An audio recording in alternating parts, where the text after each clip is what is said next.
Good morning, everyone.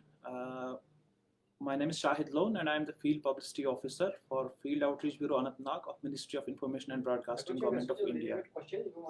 I welcome all of you, and today we are here to discuss the key aspects of the recently approved National Education Policy 2020. And today, with us to discuss the nuances of this policy, we have Professor Dr. Rakesh Sehgal, who is the Director of National Institute of Technology, Srinagar. So I welcome you to this live session, and I also thank you for agreeing to this conversation on a very short notice. So before we start, let me brief our viewers about our department.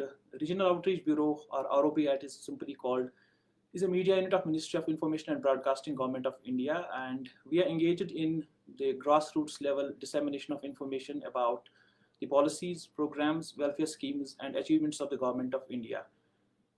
We are in Jammu and Kashmir. We have a regional outreach bureau that is headquartered at Jammu, and we have 8 field outreach bureaus throughout the union territories of Jammu and Kashmir and Ladakh. So, Professor Sehgal, I welcome you once again, and for our viewers, I would like to ask our viewers, they can ask questions in our comment section, but be relevant and be brief. So before we start, let's remind ourselves that National Education Policy 2020, it replaced the 34-year-old National Policy of Education 1986, which was amended in 1992. So starting our conversation, so before we go to the key aspects of this policy, can you provide our viewers a brief outline, a brief overview of this new education policy, what it is all about, and how it improves upon the already existing education policy of 1986? Yeah, thank you, Mr. Shahid, and a very good morning to all the viewers. As I have been asked to highlight the important aspects of the National Education Policy 2020, I would like to start with the comments that the old education policy, which is presently in vogue, has also done reasonably well in educating the masses in India and pulling millions out of poverty. But this new education policy, which we call as the National Education Policy 2020, has been crafted by Ministry of Education, Government of India. It's a wonderful document, 66-page document. I have gone through many of its relevant sections. It provides a multidisciplinary and holistic education for the future stakeholders of our country, that is youth. It is a better policy than the previous policy in many different aspects if we look at. If we start from the school education system, it provides a flexibility of the choice of the subjects to students at school level, at undergraduate level, and at postgraduate level, with a connect with the society, with a consciousness of the environment, the climate, and the other prevalent conditions in the country. It also envisages to the already existing 3-language formula. Basically, in that the students are free to choose 3 languages. Out of that, 2 languages have to be the Indian languages. Indian languages. That is the most beautiful part of this. Plus, it provides a provision for imparting the instructions in bilingual language. So that he can use his mother tongue or his local language as a mean of instruction, which definitely will go a long way, in understanding the basic concepts of the studies. Apart from that, it emphasizes more on the teachers training, the qualification of the teachers, which have to be appointed for educating the youth. So these are some of the, and moreover, it is going to achieve a gross enrollment ratio of 50% 50%. up to 2035. And it will basically add to 3.5 crore more seats in our educational institutions by that time. So that is a big jump from the present enrollment ratio, which is around 26.3% to 50% by 2035. So I feel that these are some of the very good features about this policy. Okay, sir, very aptly put across the brief features of this policy. So this policy, as we know, focuses on, it has actually brought the 3 to 6 year age group into the school education system, which used to be in the Anganwadis. Yeah. That has been brought into the school education system. Yeah. And it has introduced a new, what we call 5 plus 3 plus 3 plus 4 Yeah. pattern, and Yeah. replacing the 10 plus 2. So what is this 5 plus 3 plus 3 plus 4 system? Yeah, over a period of time, actually, it has been felt that a child starts learning at an early age, maybe at the age of 2 or 3. 2 or 3. So keeping that in mind, the earlier policy, which was 10 plus 2 policy, where a student used to enter the school at the age of 6 years. That means the formal education. Of course, there was a provision of informal education through Anganwadis or through creches, but now it is a step to formalize that. So 5 plus 3 plus 3 plus 4 system is different in such a way that a child will enter the formal education through Anganwadis at the age of 3. So between 3 to 5 he will be there, and then from 6 to 8 he will enter into the formal classes, grade 1 and grade 2. After that, between 8 to 11 he will be completing 3rd and 4th standard. Then between 8 to 11 he will be completing 5th, 6th and 7th standard. Then similarly he will be entering into the secondary stage from the age from 9 to 12. So it's a kind of, it gives a more responsive and the relevant development of a child.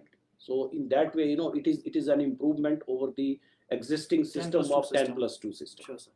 Sir, the policy talks about the multidisciplinary curriculum and the flexibility of subjects, as you earlier said.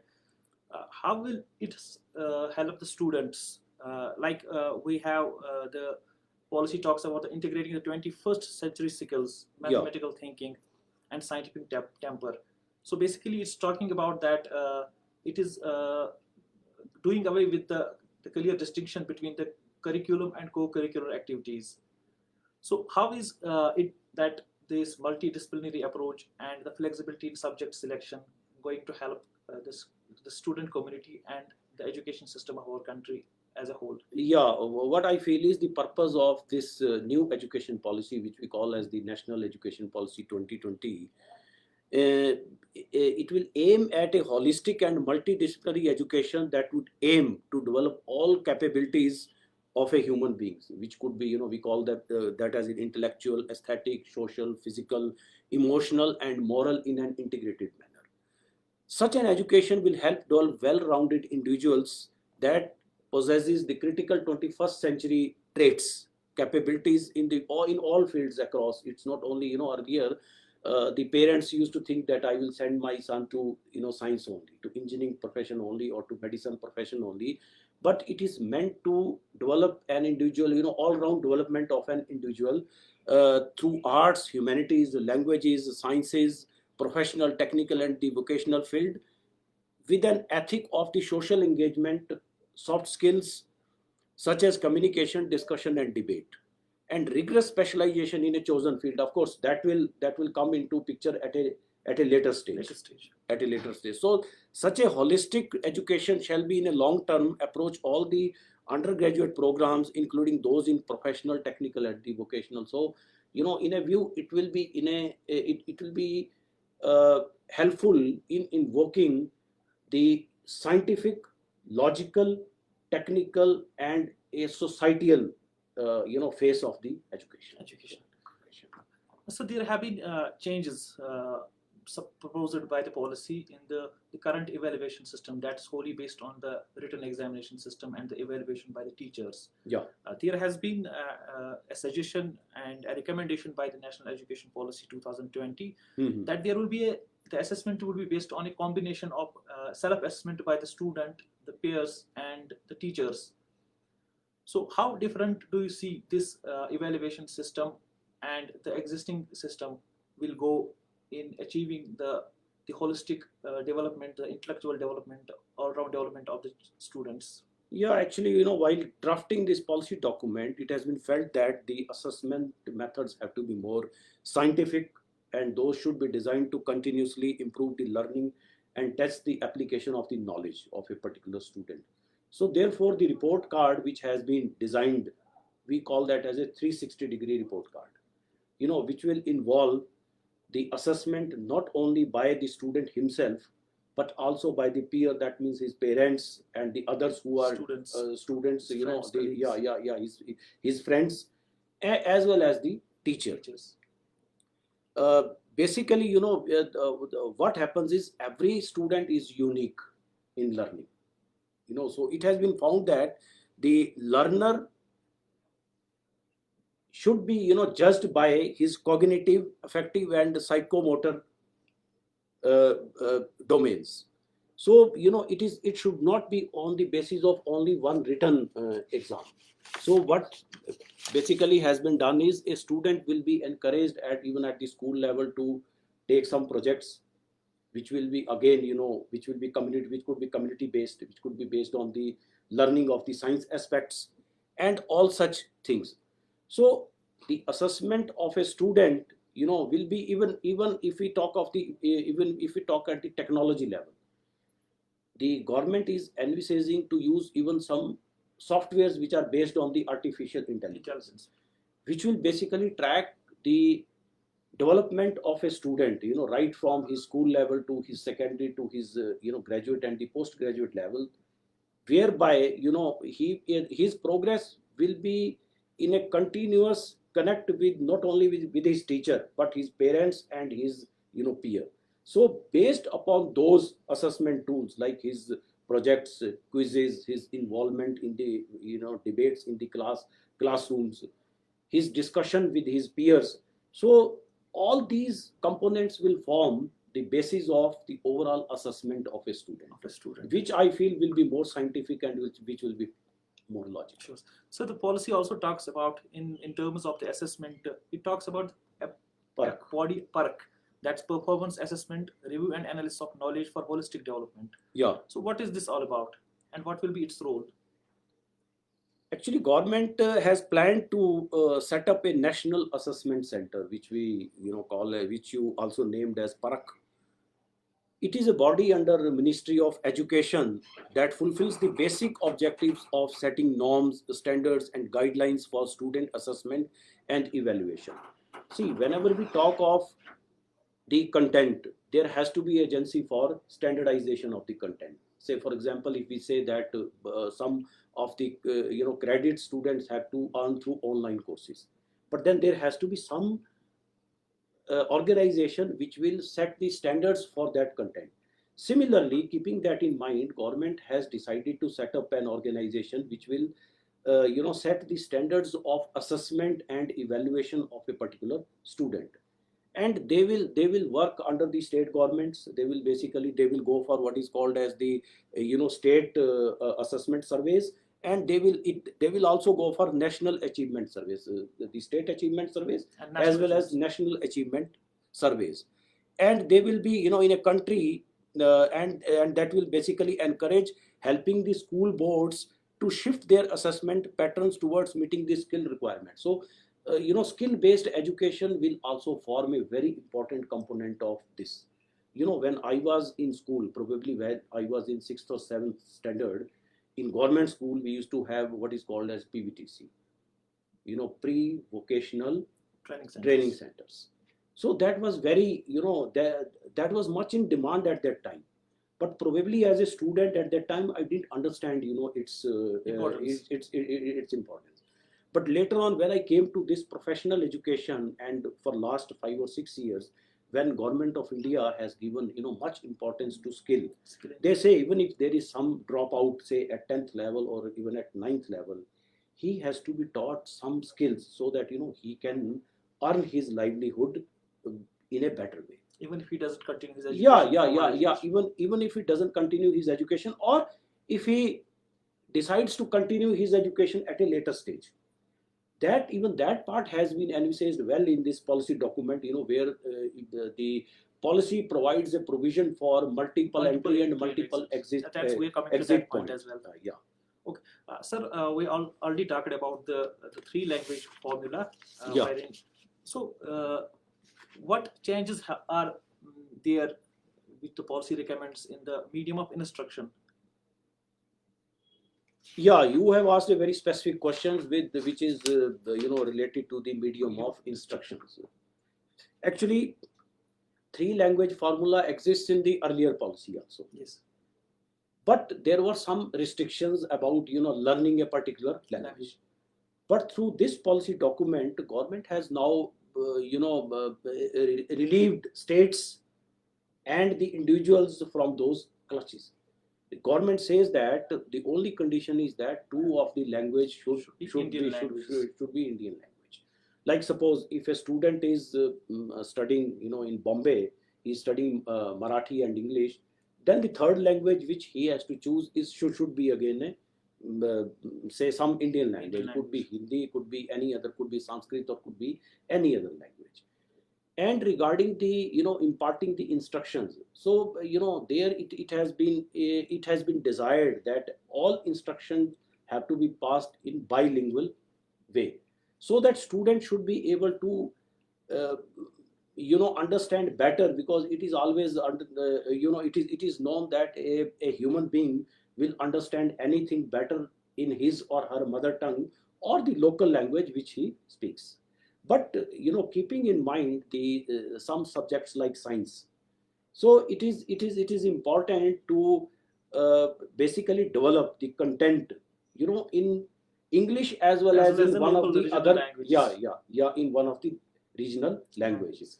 But government doesn't want to impose any kind of language on any state or any region. So that kind of flexibility is there in the policy document. The policy in itself allays those fears of Yeah. If you see, if you like go to the social media, you will find many such comments. But government has clarified that through various notifications. Yeah. And we will make this clear to our viewers that the policy itself mentions that there is no compulsion for anybody to learn a particular language. Yeah. So students are free to choose their languages, provided two of them are the Indian languages.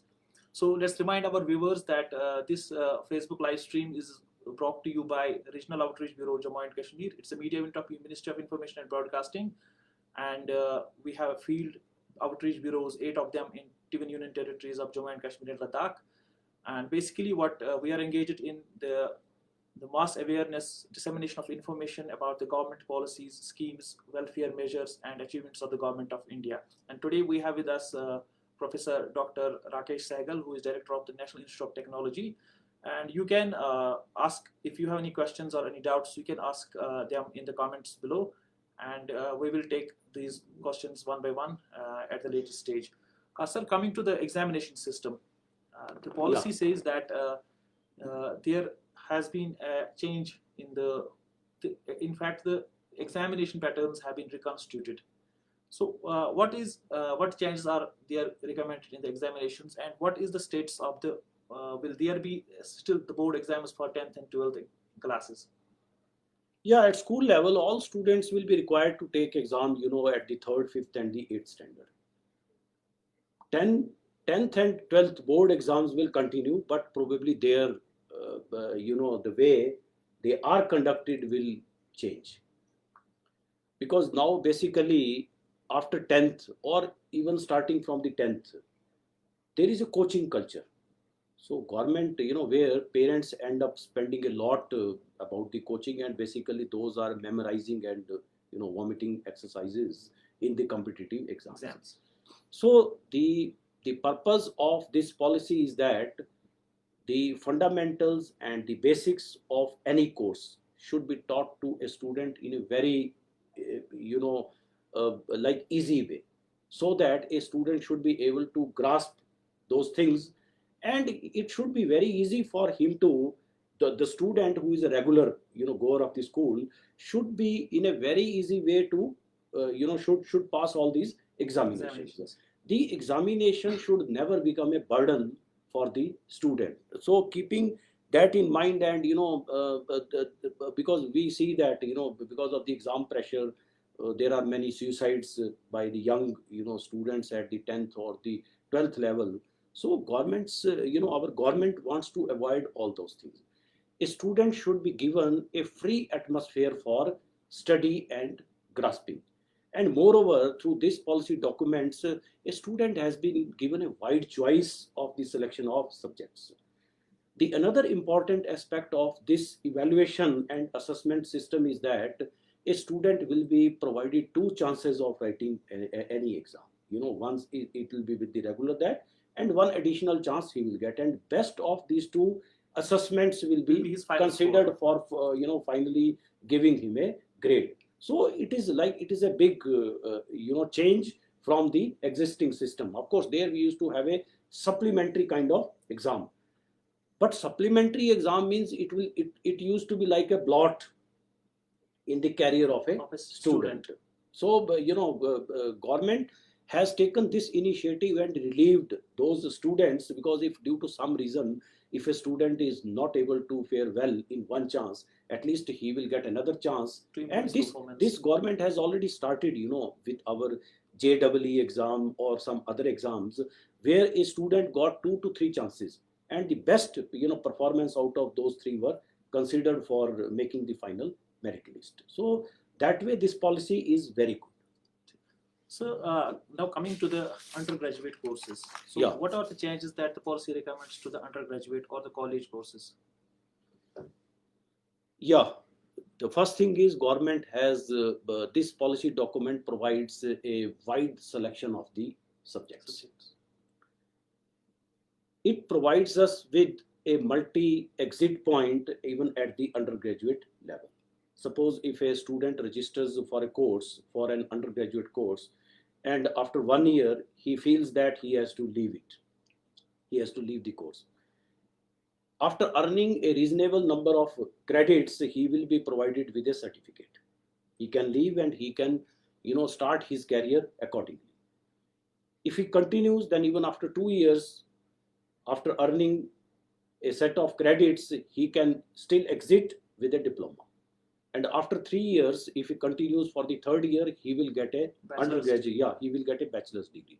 If he still continues and if he pursues a specific project in that major, then he will get a bachelor degree with research, which will entitle him to directly enroll for master program of 1 year.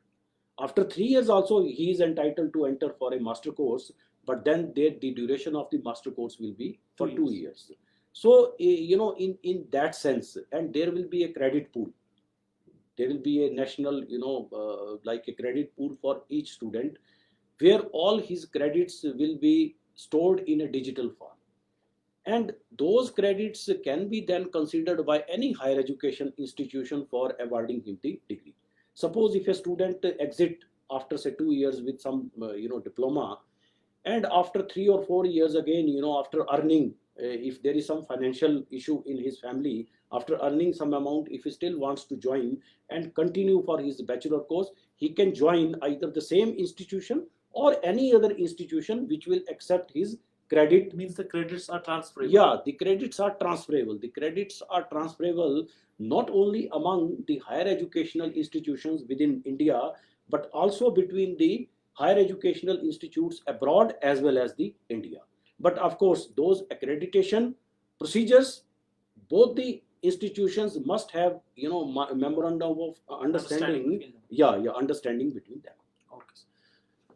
That means the graduation duration of 3 or 4 years, it solely depends on the student. Yeah. He wants to pursue a 3-year course. 3-year course he wants to go for a 1 year additional research. Additional research course.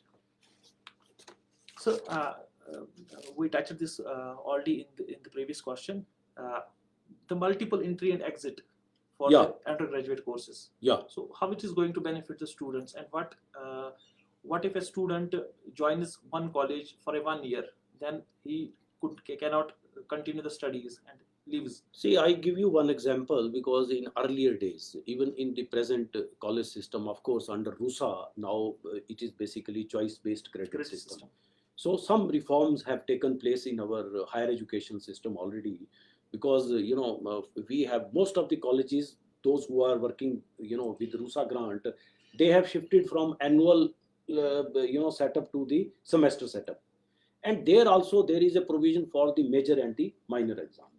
If you look at the earlier system, if a student goes even up to the final year of undergraduate course, and if he fails to achieve the relevant percentage or the grade point, even after 2 to 3 year chance, he used to come back to the first year, and he was without any degree. He was just plain +2 pass. But this policy provides a very a much required relief to a student, where even if he is not able to pursue his education after second year or third year, he will still be there with some either a certificate or a diploma, and with some relevant credits, with which he can pursue, even he has got the flexibility to pursue a course of any other nature. He can go for the skill related courses, where he can develop his skill proficiency, and then he can even become an entrepreneur. So that is a skill based courses, because it is basically based on a very important aspect of this policy document, which says about self-reliant India, the Atmanirbhar Bharat. Yeah, Atmanirbhar Bharat, and how to achieve it. It is basically to be achieved through Skill India program, startup, stand up, and Atmanirbhar Bharat. So it's basically it is a step in that direction. Plus the policy also says to create a kind of pool of the skilled young manpower, which will be later on, which can decide to become a successful entrepreneur. So that way nothing will go waste, no credit will go waste. Okay, so coming to the higher education, what are the changes that the policy recommends in the higher education system and the research? Yeah, as I have already specified, a student who who pursues a 3-year undergraduate degree program, he can join any master program which will be of 2 years duration, but he completes a 4-year undergraduate program with with a project, in some intensive project in one of his major. Then he can join master program of 1 year duration, and after that he can then join the doctoral program or any research programs. To some extent, in some of the higher educational institutions, this integrated master programs still exist. Like if we talk of engineering, we have 5 years integrated program in electronics, in computer science, or in IT. Many of the institution where a student, if he pursues but there he doesn't have the flexibility to exit. He in any way he has to complete 5 years of course. After completing 5 years course, the student will get a bachelor degree also, as well as a master's degree also.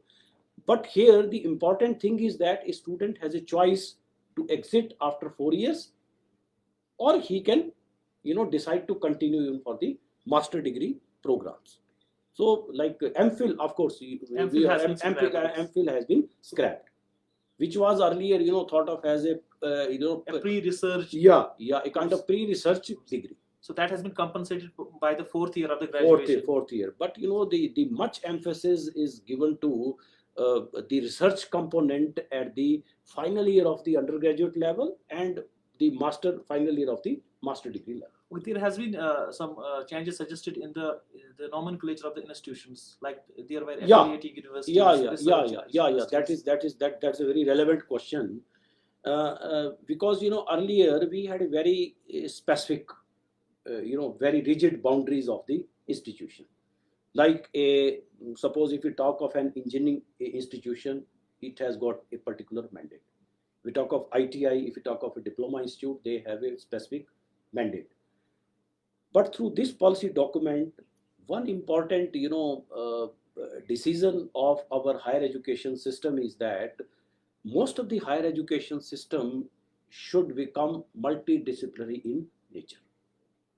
They should grow in size. That means they should have registration in thousands. They should have thousands of students registered with them. That is one aspect, because that has been done keeping in mind two important things. One is to increase the gross enrollment ratio. The second important aspect is to make optimum use of the resources and the spaces or the courses which are available in those Universities and institutions. in those universities or institutions. Through this policy document, government has basically decided to classify three important types of higher educational institutions or the university. The first is the research intensive universities with teaching, with less weightage to teaching. The second type is teaching intensive universities with little weightage to the research. The third type of institutions are the colleges, autonomous colleges with a power to grant the degrees. So this will basically, this will give a clear-cut mandate, and their assessment and accreditation will also be based on, what they have in these domains, how they perform in all these domains. So a clear-cut, distinction will be given, but the functions are defined. Which university will carry out more research, less of teaching, and which university will carry out, more of teaching and less of research. Sir, there is a talk of Higher Education Commission of India Yeah, in the policy. yeah. So will it be a parallel institution to the Universities Grants Commission or All India Council for Technical Education, or they will be subsumed within this HECI? See, as far as, because these are basically regulatory bodies. If we see in the present scenario, university grant commissions for the normal, our universities, and All India Council for Technical Education, which also includes, pharmacy and the MBA plus the architecture wing. Government of India has now, they have basically they are likely to create one body, An overarching body. and which will be, which will basically carry out all functions, and there will be 4 verticals under that agency, which is clearly mentioned in the policy document. This is called as the Higher Education Commission of India, which will be directly working, with the Ministry of Education. And the first vertical in this, which we call as the National Higher Education Regulatory Council. This will basically take the role of UGC and AICTE, but this will be for except, this medical education and the legal education. For that, the government is, envisaging to have some separate agency. So they have kept these two, out of the ambit of this. The second important vertical will be National Accreditation Council. So they will look after the total accreditation of all types of institutions and the university. The third vertical under HECI will be Higher Education Grant Council. Now what happens in the present system, we have so many, granting agencies, which we call as, we have DRDO, we have DST, we have CSIO, we have CSIR. So they have a specified thrust areas as per their mandate. They basically support research, or they fund research in those niche areas or the thrust areas which have been specified, by government for them. Till the full implementation of this policy, they will still keep on, do their job. But once it is completely, implemented, then probably their job of, funding the research projects in these areas will stop. And the fourth vertical is the General Education Council, which will, which will basically decide a national higher education qualification framework. So it's basically, it is these 4 verticals will work under one umbrella, which is the Higher Education Commission of India. So coming to the teachers' education, Yeah. the policy lays a greater emphasis on the teachers' training as well as the refresher courses for the teachers. So, what are the main points the policy suggests for the teachers' basic minimum qualification or the training? Yeah, if you see in the earlier system, normally the minimum qualification for the teacher of a school teacher, if we call up, it is, undergraduate plus B.Ed. So separately, the teachers are the students are pursuing undergraduate either in the art side or in the science side or in the commerce side, depending upon their interest, and then they go for 1 year B.Ed program. But this new education policy document, it will create a provision for a 4 year integrated B.Ed program, which is a big difference from the existing policy. Plus, it will see that the education is not imparted only in the specialized subjects, such as now depending upon the choice of a teacher, they go either for the language course, for history course, for music course, mathematics, computer science, chemistry, economics, physical education, and all. So a teacher education will also be grounded in sociology, history, science, psychology, early childhood care, and education. So, foundational literacy and numeracy. This policy also feels that a teacher should have, a value we call of ethical education or a value-based education. So, a component of that plus tradition, plus again, I will again emphasize on the community connect, consciousness about our environment. So all these, it will have, there'll be inherent component of all these things in the education. Apart from this, through national level agencies, the rigorous training to the teachers will be provided. Now the question is, why we need to train them? Because under this policy, the government is basically planning to emphasize on online or digital education, part also. A student will be encouraged to credit some courses on online or through the digital mode. So if we see the current, our current teaching community, all of them are not aware of the online education mode or the digital education mode. So a lot of training will be required in those areas, because it's not only the content creation, but it is also important how to deliver that content to the students. So what kind of platforms are available, what kind of digital infrastructure will be required. So a rigorous training will be given to the teachers at all the levels, not only at the school level, but even at the higher education level. Even now, the government, for last 2 years, we have been receiving the mails from our Ministry of Education from time to time, and even UGC, that about 20 to 25% of our content or our subjects which we offer should be on online basis. That means the students, as per their choice and as per the requirement of their course, they have to register for some number of credits for online courses through some platforms, like SWAYAM platform is there, books, through MOOCs. So, it is very important, and government says that we have to create such provisions in our curriculum. So that means a thorough revision of the curriculum, keeping in mind all these requirements, will be required over a period of next few years.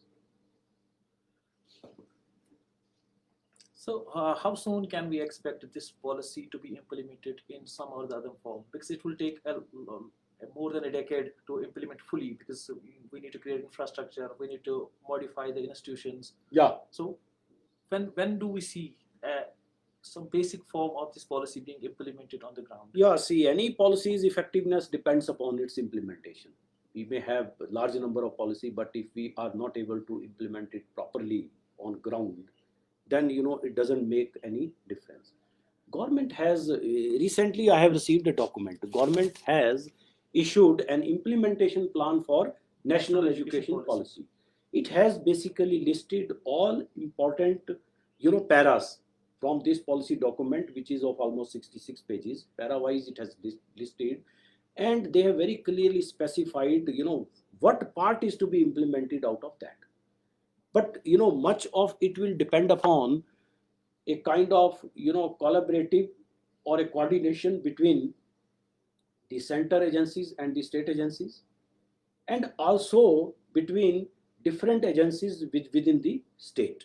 So without that it's not possible. And the our present agencies, like state departments of education, NTA, regulatory bodies, school and higher education, NCERT, SCERT, school, higher education. So in a timely manner they have to decide, and then they have to implement this policy part by part. Of course, it is clearly mentioned in the policy document that prioritization has to be done.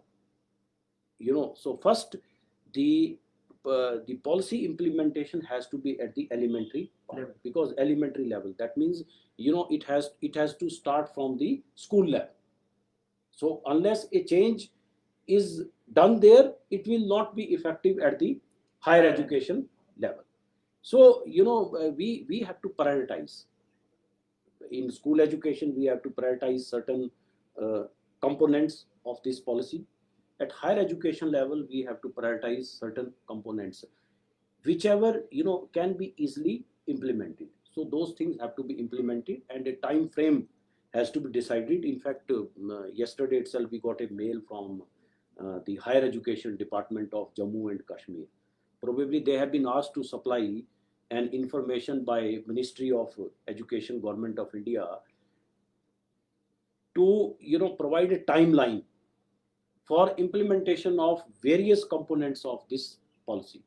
The government says that they will start implementing this policy from 2022, but much of groundwork is required to be done before we go for actual implementation. The policy document also says at some place that some pilot studies have to be conducted for that, and those pilot studies have to be conducted by the existing organizations, the UGC, like AICTE, NITs, IITs, all such agencies. They have to basically first carry out the pilot studies, pilot experiments, and then see the success rate, and then implement it on a larger scale. On a larger scale.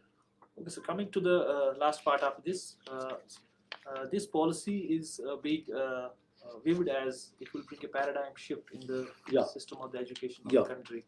So how do you see this policy once it's fully implemented? What shift it is going to make in the education system of India, or for that matter the entrepreneurial atmosphere of the country? See, by the time this policy will be implemented, we will be definitely achieving the self-reliant. Our education system will be internationalized. That is very important, because if we have to, we have some agencies now. We have a ABET accreditation system, which is an American accreditation system, which is there in the country through what is called as Washington Accord. So we are being assessed by our agencies on American standards. So standardization of the content, standardization of the delivery methods, standardization of the assessment, all the plus choice-based credit system, much flexibility provided to the students in choosing their, the subjects of their choice. Providing more humanities, social science related subjects to even a student who is pursuing medicine or engineering or any other profession, is definitely going to bring a lot of change in the psychology of a student in understanding his country or his region in a better way. So in my opinion, and then digitization of the education. Definitely, this is going to prepare our students, for which we call as a global student. Our student should be able to go and fit anywhere. Nowadays our students, they have to go to US for pursuing some master programs, or say some doctoral programs. They have to clear what is called as the graduate record exam, GRE, which we call GRE and TOEFL. And once our accreditation system, they are standardized, and if our education system is standardized, I think all these restrictions will go. We don't need to pass these exams, because our examination system, if we talk of our JEE exam, JEE main exam, JEE advanced exam, they are much level, much higher level exams in comparison to even SAT or GRE or TOEFL, which I have seen that many students, they, with a preparation of 1 or 2 weeks, they very easily crack those exams. But if you talk of our JEE exam, or our JEE main exam, or our NTA, our NEET exam, they are much more tougher, or they have much high standards in comparison to many of the international level competitive examinations. So it's going to bring a paradigm shift to our education system. So we can safely say the policy has been formulated, policy has been drafted. Policy, keeping in view the India's the 21st century goals, and the India's taking the leadership in the world politics and world being a soft power in the world. So the policy definitely is a major step towards achieving those self-reliant and the developmental goals India has set for itself. That's true. But we need to implement it very carefully, because we need to have a lot of changes in the infrastructure. We will require a lot of finances, because looking at the scale and the size of our country, lot of funding will be required for implementation. A lot of training will be required for proper implementation of this. But I'm in sure fact, that the policy itself says that the funding, the goal for the funding of the education is in the next few years. One important aspect of this policy is that it places the public institutions and the private institutions at par. As far as the evaluation and the accreditation system goes, bringing the uniformity. It brings the uniformity. So even the government institutions, they have to strive hard. Nothing can be taken for granted. So this is probably the best part of the policy. Sir, we will also once again remind our viewers, if they have any questions, they can ask us on your comments. So we have a question. It's from Sumit Agarwal. He says, those of candidates who are pursuing MPhil, so what is their fate? Those who are currently pursuing the MPhil courses, since MPhil has been scrapped in the new policy. It has apprehensive that those who are pursuing MPhil, what I feel is nothing goes waste. Education at any level, it will not go waste. One thing is the implementation of the policy will start from 2022. So before that, if somebody is pursuing MPhil, it is okay, it is fine. That will definitely help a student in further, because MPhil is basically a pre-research kind of program. So that will definitely help him, and that will shorten the duration of his PhD program. Which varies somewhere from 2 years to 5 years. 5 years. So in fact, those who are already enrolled in MPhils, they don't need new admissions to the MPhils will not be allowed. So the already existing people, they will get their degrees. They will get there, and they will be useful for them. So there's another question. It's by Shahid Ibn Amin. He says that if anyone wants to do PhD in physics, chemistry, math by qualifying entrance test in NIT Srinagar. So it's basically related to your institution. So we will take this question as well. In there any fellowship program as per the new guidelines? He's talking about the fellowships. If somebody wants to do PhD in physics, chemistry, or any other field of mathematics through entrance in NIT, is there any fellowship by the NIT for? See, if they come through JAM, which is a national level exam, then of course in physics, chemistry, there are no fellowships as on now. But definitely they can, if they are JRF, if they have qualified some exams at the national level, that comes with a fellowship. So at present, At the institution level, there are no at institution fellowships. level, we don't have any fellowships. Sir, there is one more question. It's from Khurshid Yusuf. He says, how NEP 2020 will be implemented on students already enrolled in college and schools? It's basically those who are already in a fixed stream criteria, like someone has medicals. So he's asking basically that those who are already enrolled implementation will be from 2022 and it will be for the fresh batch. So those who are already enrolled, they don't need to worry. So we have also one more question over here. Somebody has messaged us. Professor Dr. Rakesh Sehgalji and Mr. Shahid, is there any press release? One moment, we are not getting it. So we'll get back to it. He's basically asking about the press release. So we will mail it to you once we prepare the press release. There is one more question from Gurnam. He's asking if there are any scholarships, is there any special scholarship scheme there for any proposed by the National Education Policy for girl students? Yeah, it is there. It is there. In fact, they are envisaging the partnership of, public-private partnership. So, many, they have in the policy document, it is specified that even the private institutions will be encouraged to offer many scholarships to the students and especially the girl child. Okay, yes, so there is a provision for the brighter students, the girl students at disadvantaged sections. The policy talks of the scholarships for them. So we will see if we have any other questions, and then we will wind up this session.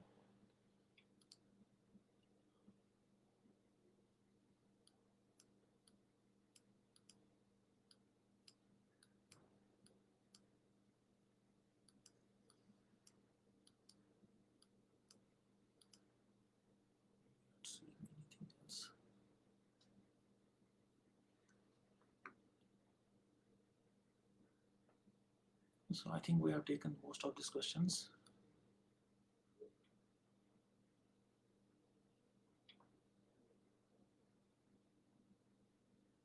So I think we have taken most of those questions those have been asking.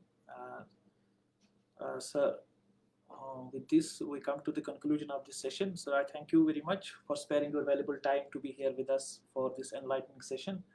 I thank all those who joined and those who asked good questions. Let me remind you that this session was conducted by Regional Outreach Bureau of Ministry of Information and Broadcasting, Jammu and Kashmir region.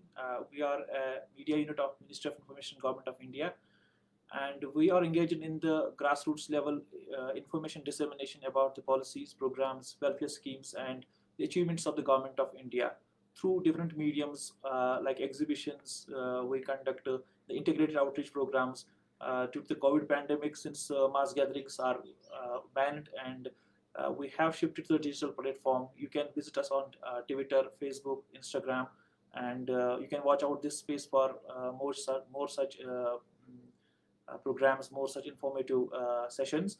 And for regular COVID information and guidelines by the Government of India and other advisories, you can visit our Twitter handles. And with that, this is Shahid Lone signing off. Thank you everyone. Thank you very much, Mr. Shahid, and thank you very much, viewers, for giving me this opportunity to. So it was a pleasure to have you, and I thank you once again for coming on short notice. So we hope to again see you on this platform. Yeah, definitely. In the near future. Definitely. Thank you very much. Definitely. Thank you. Thank you, viewers. Thank you.